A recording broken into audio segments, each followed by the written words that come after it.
सर्व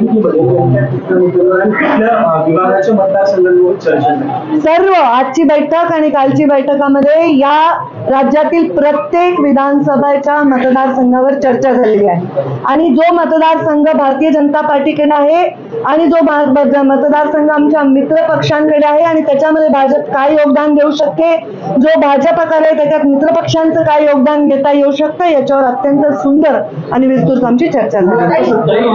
97,000 केला त्या 97,000 किंवा एकंदर लोकसभेच्या निकालानंतर संघटनात्मक पातळीवर काही महत्वाचे बदल किंवा संघटनात्मक पातळीमध्ये वेगळ्या योजना किंवा काही वेगळे बदल करण्यासाठी अपेक्षित आहे. असे काही बदल असतील तर ते आपल्याला प्रेसद्वारे कळवण्यात येईल.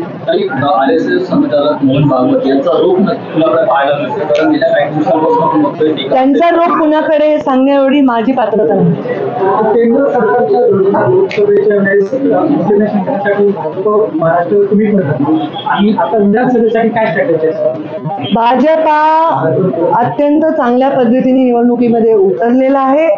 आता आम्ही सांगितलंय की जो नरेटिव्ह तयार केलेला गेला फेक पद्धतीने लोकांच्या अत्यंत भावनांना हात घालून फेक नरेटिव्ह जो एस्टॅब्लिश झाला त्याच्यामुळे नक्कीच आम्हाला लोकसभेमध्ये नुकसान झालंय. आता तो विषय आम्ही मागे टाकलेला आहे. आम्ही आता विधानसभेच्या विजयाकडे पुढे पुढे एक एक पाऊल जात आहोत आणि आमचा जो प्लॅनिंग आहे, जी आखणी आहे, त्याच्यामध्ये अत्यंत सिन्सिअरली काम करणारा भाजपचा कार्यकर्ता जेव्हा हातामध्ये विजयाची धुरा घेईल, महायुतीचा विजय घडवण्यासाठी मित्रपक्षां समवेत विजयी होण्यासाठी जेव्हा निश्चय करेल तेव्हा आम्ही फार चांगल्या मतांनी सर्वजण विजयी करून महायुतीचं सरकार.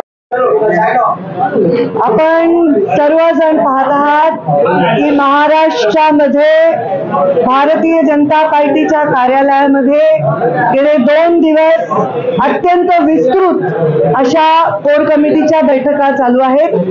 या बैठकीला आमचे प्रदेशाचे अध्यक्ष चंद्रशेखरजी बावनकुळे, आमचे प्रभारी भूपेंद्रजी यादव, सहप्रभारी वैष्णवजी आणि आमचे सर्व प्रमुख नेते उपस्थित आहेत. या बैठकीमध्ये गेले 2 दिवस अत्यंत विस्तृतपणे आणि अत्यंत अभ्यासपूर्ण चर्चा आम्ही केली. सगळ्या महाराष्ट्रातील सर्व मतदारसंघाची विस्तृत चर्चा झाली. आमच्या सोबत महायुतीमध्ये असलेले आमचे जे शिवसेना आहे आणि राष्ट्रवादी आहे यांच्या समवेत महायुतीची जास्तीत जास्त उमेदवार कसे निवडून येतील याचा प्रयत्न करण्याच्या संदर्भामधली एक व्यूहरचना देखील या बैठकांमध्ये आम्ही चर्चेमध्ये घेतलेली आहे. आमचा आता अधिवेशन देखील पूर्ण राज्य पातळीवरचं राज्य कार्यकारिणीचं अधिवेशन पुणे येथे बालेवाडी येथे होत आहे. याला आमचे राष्ट्रीय नेते देशाचे गृहमंत्री अमितभाई शहा देखील उपस्थित राहणार आहेत आणि त्या अधिवेशनामध्ये महत्त्वाचे विषय जे चर्चेला घेतले जाणार आहेत त्याच्यावर देखील आताच्या आमच्या बैठकांमध्ये अत्यंत सुंदर आमची चर्चा झाली. आताच सरकारने जे बजेट मांडलेलं आहे ते बजेट लोकांपर्यंत अत्यंत सकारात्मकपणे गेलेलं आहे. अत्यंत सुंदर योजना त्याच्यामध्ये लाडकी बहीण ही योजना आहे.